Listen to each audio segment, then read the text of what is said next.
The topic which is going on, that is the law of chemical combinations. The two law you already studied. First is the law of conservation of mass and second the law of constant proportion. Now I am going to the third law, which was law of multiple proportion, which was proposed by Lord Dalton in the year of 1803. Now let's see what this law is saying. Suppose I have two hypothetical elements A and B. Now hypotheticals, it means they are not going to exist, but assume that A and B, they are the two elements.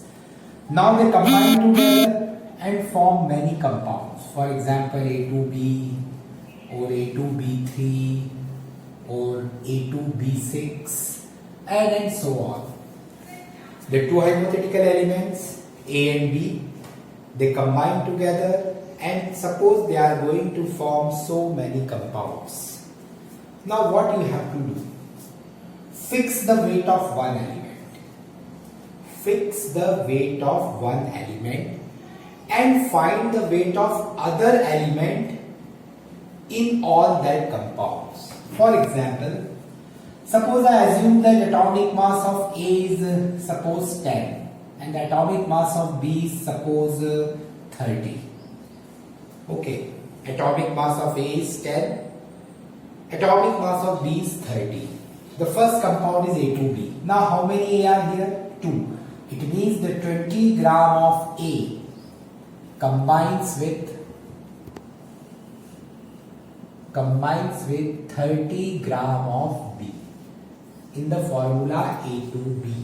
The atomic mass of A is assume at 10. There are 2 A atoms, so mass will be 20. So 20 gram of A combines with 30 gram of A. Now you can fix the weight of A. Any weight you can fix. Suppose I fix up 1 gram of A. So I can easily find out if the 20 gram of A combines with 30 gram of B, then the 1 gram of A will combine 30 by 20, that is 3 by 2 gram of B. It means the 1 gram of A required 3 by 2 gram of B. Now what I have to do? I have to fix the weight of one element and find the weight of other elements in all that compounds. Now come to the A2B3. Now in A2B3 what is going on? 20 gram of A combine with 90 gram of B. Because A2 atomic mass is 10, so 20 gram. How many B atom are here? 3, and atomic mass is 30, so 30 into 3, that is 90. But I have to fix how much weight of A? 1 gram. So 1 gram of A will require, that is 90 by 20, that is 9 by 2. Now what the law is saying? When the two elements, they separately combine and form many compounds, you have to fix the weight of one element and find the weight of other elements in all that compounds. They bears a simple whole number ratio. So 3 by 2 ratio 9 by 2, or I can write 3 by 2 into 2 by 9, 2 cancel, 3 3 are 9, and the simple ratio is 1:3.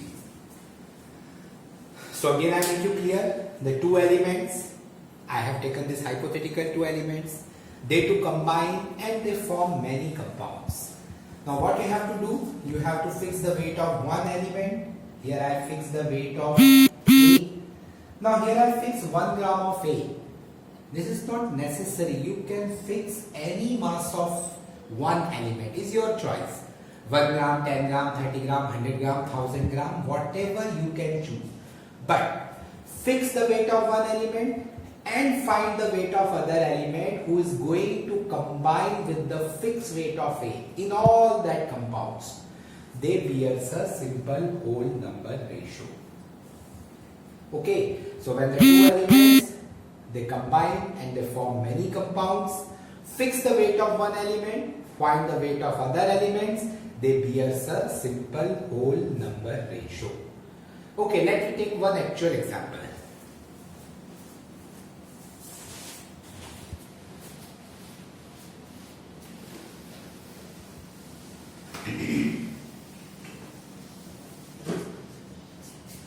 Suppose the two elements which I have chosen is hydrogen and oxygen. So hydrogen and oxygen combine to form H2O.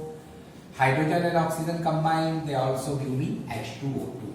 Okay, now since in H2O 2 gram hydrogen combines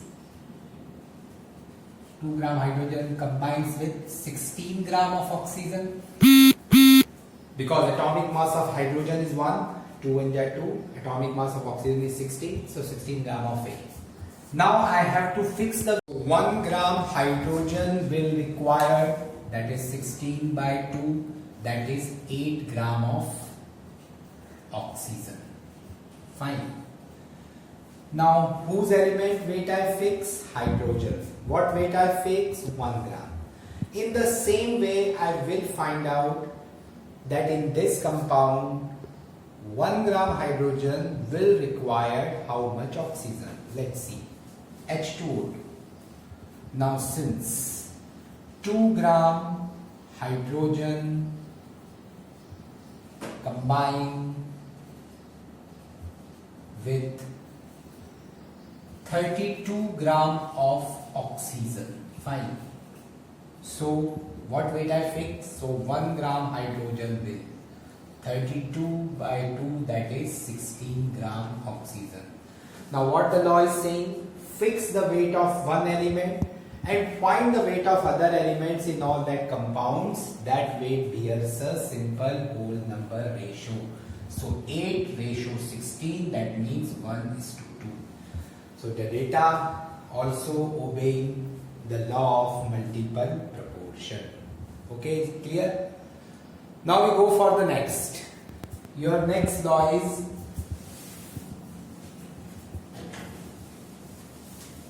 of chemical combination, that is the law of reciprocal proportion. This law was proposed by Richter. Okay, let's see what this law is saying. Again, I am going to choose the 3 hypothetical elements. Suppose A, B and C. Okay. Suppose A and B reacts with each other and form a compound. Suppose the formula is AB2. A and C combine. Suppose the formula is AC. B and C combine. Suppose the formula is BC4. I have chosen the 3 hypothetical elements A, B, C. A and B combine, suppose they form this compound. A and C combines, they form this compound. B and C combine, they form this compound. Now what you have to do? Fix the weight of this element. Suppose you fix up 1 gram. Now you have to find out in this compound 1 gram of A will require how much B. Again I make you clear. You have to fix the weight of this element. Now what weight I fix? Suppose 1 gram. Now what I have to find out, in this compound 1 gram of A will require how much B? Suppose X gram. Now what is X gram? X gram is the amount of B who is going to combine with 1 gram of A. Same way you have to find out the weight of C who is going to combine with 1 gram of A by using this formula. Suppose this is Y gram. Okay. Again I make you clear. Y gram is the weight of C who is going to combine with 1 gram of A. Y gram is actually the weight of C who is going to combine with 1 gram of A. Now take the ratio of these two weights, X is to Y. Now B and C also combine and they are making a compound BC4. Suppose in this compound the ratio of their masses is P is to Q. P is to Q is the ratio of the masses of B and C in a compound BC4. The law is saying these two ratio may be same or some multiple of each other. This is actually the explanation. Later I will tell you the statement of the law. Again I make you clear, I have chosen these three hypothetical elements. They combine, they form these compounds. Fix the weight of this element. Now you can choose any element at the top of this triangle. It's not necessary that A is always here. Later I will give you one proper example of the actual elements. AB combine, they form a compound AB2. A and C combine, they form a compound AC. B and C combine, they form a compound BC4. Now what you have to do, fix the weight of A. Suppose I fix up 1 gram. Then later I have to find out in this compound how much B is required to combine with 1 gram of A. Suppose it is X gram. In the same way I will find out how much C is required to combine with 1 gram of A. This is Y. I have taken the ratio of these two weights. Now these two elements also combine and they also form the compound BC4. Suppose in this compound the ratio of their masses is P is to Q. The law is saying this two ratio may be same or multiple of each other. So now I can say when the two elements they separately combine with the fixed weight of third element. When the two elements they separately combine with the fixed weight of third element, then the ratio of their masses is same or multiple of each other when they two react to each other. Again, when the two elements they separately combine with the fixed weight of element third, then the ratio of their masses is same or multiple when they two react to each other. Now let me take the actual example of actual elements. Start. Okay, the three elements I have chosen, suppose carbon, hydrogen and oxygen. Fine. Carbon and hydrogen combine to form a compound CH4. Hydrogen and oxygen combine form a compound H2O. C and O combine and form CO2. Okay. First case, CH4. Now I fix 1 gram, the weight which I fix is suppose 1 gram.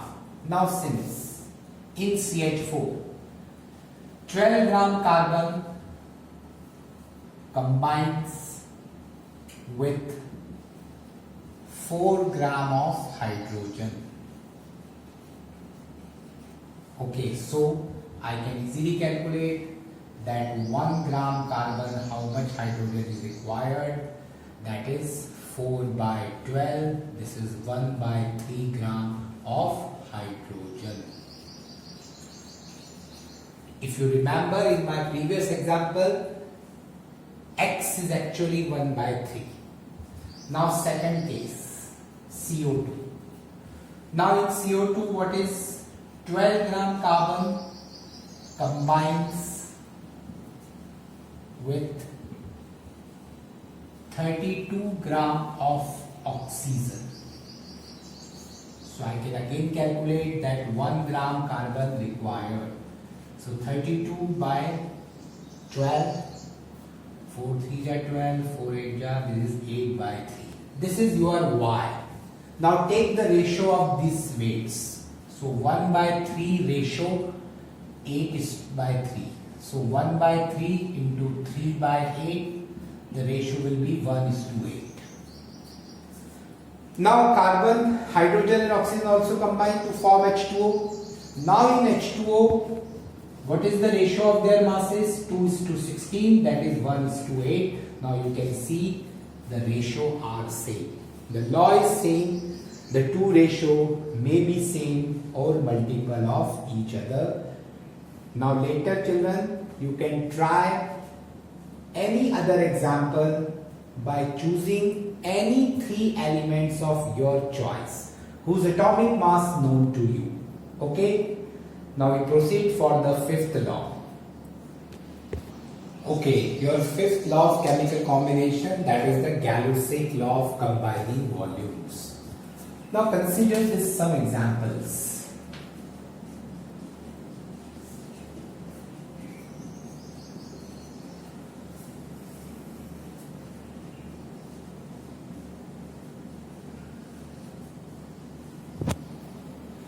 Now see these two cases.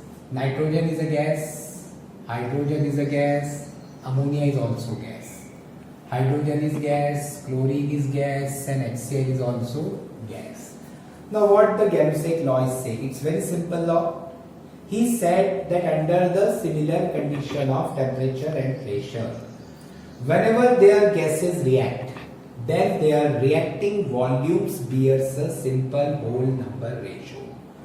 Simple, you can say when the gas is going to combine, their reacting volumes bears a simple whole number ratio. You can see here 1:3. Here you can see 1:1. And even if the products are also gases, then all the volume bears a simple whole number ratio. This is a very simple law. Again, I make it clear. Under the similar condition of temperature and pressure, when the gases combine, their reacting volumes bears a simple whole number ratio, and if the product is also gas, then all volume bears a simple whole number ratio. This is simple Gay-Lussac law.